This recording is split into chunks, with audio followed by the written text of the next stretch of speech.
sense, but it's actually a symbol that's been found all over the ancient world. What's the significance of that being on the hand? Say, there are several interpretations of this very powerful magical symbol. We say that there are actually two universes living side by side.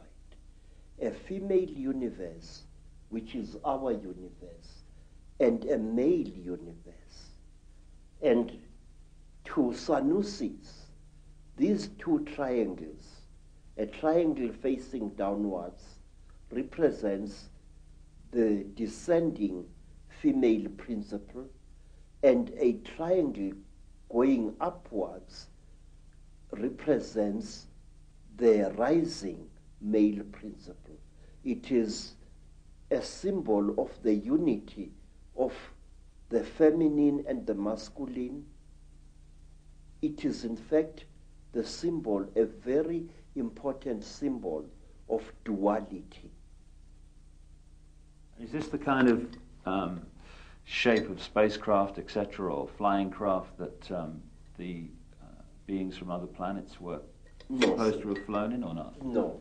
This, you see, sir, there are various shapes.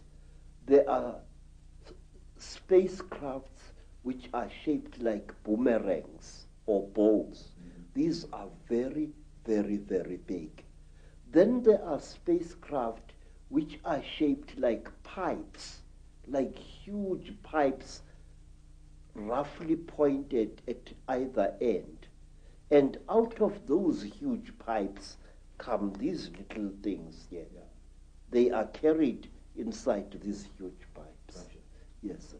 Now, if we could talk about this fella. Yes, first of all, the penis and all this stuff, that relates, I would have thought, to the penis of Osiris in Egyptian legend, and the same recurring theme. Would that be along the right lines? We say that King Samahongo, who is represented here, the lord of all the Chitauri, call them what you will, had his penis cut off by Prince Mwari, an African hero, and he replaced it with a golden one. Originally, we are told, this thing was made of gold. And now each time when we recall the story of the great marriage between human women and Chitauri men, we unite these creatures symbolically. And sometimes when the necklace is lying on the ground, we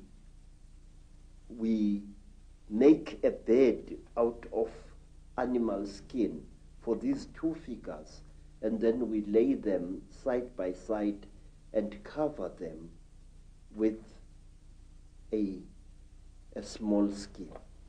So, why are the depictions of the gods, if they were reptilian, why are they not constantly reptilian? Why are they symbolized in other forms?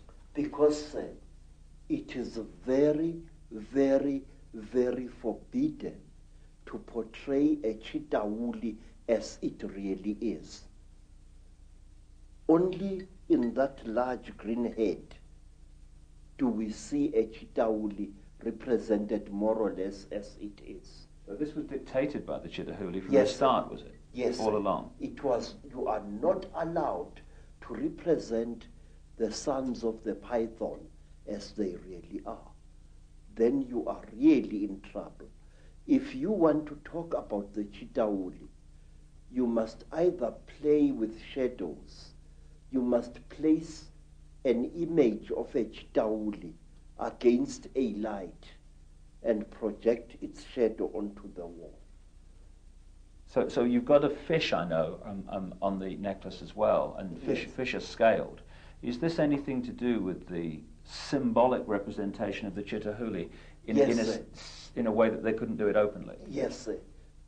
Also, there is a particular Chitauli who is called Wowane by our people. Wowane was one of the few good Chitauli, because there are also some good people amongst them. Mm-hmm. And Wowane had a brother called Mpangu.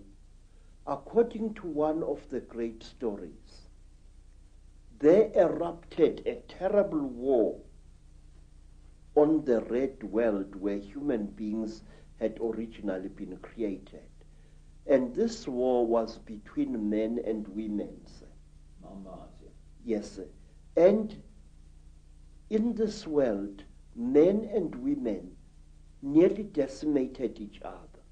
But they were rescued by the Earth Mother, who sent a great Nkanyamba, that is a great dragon, to come out of the sky, to take them into its stomach and to bring them down to, not to our earth, to a beautiful watery world near the star of the red dog, Injebomvu, which the white people call Sirius, the star of anger.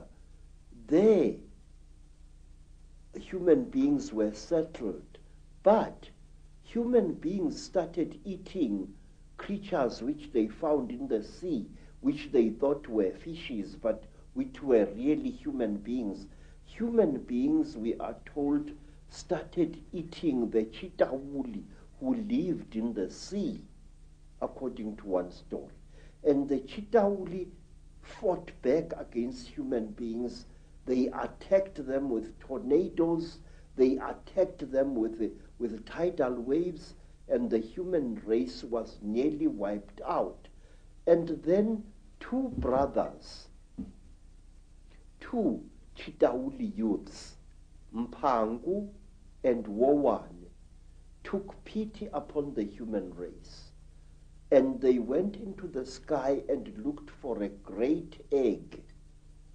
And they hollowed out this egg, emptied its contents out, and brought the egg to that world and loaded the surviving human beings and brought them to our world here.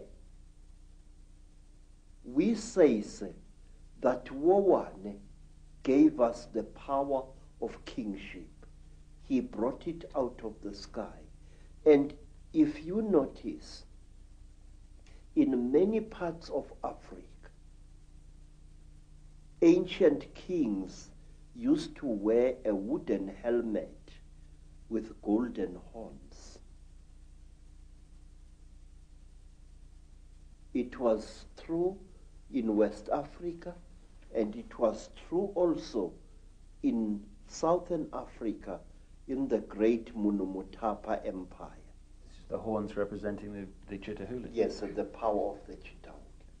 Because to a Chitauli, horns are not just for goring other Chitauli as oxen gore each other. No, horns are a symbol of status, and through its horns, a Chitauli is able to communicate with human beings far across the face of the earth.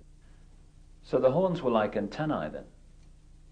Yes, they were instruments of projecting power. In fact, it is said by storytellers that King Samahongo punishes those Chitauli who show mercy to human beings by pointing at them so that both their horns fall off their heads. And the Chitauri is therefore unable to direct human affairs through his or her horns. It's also interesting that the descriptions of the Chitauli with the horns and sometimes the tail and stuff is very, very close to how Christians and those sort of stories have depicted the devil. Yes,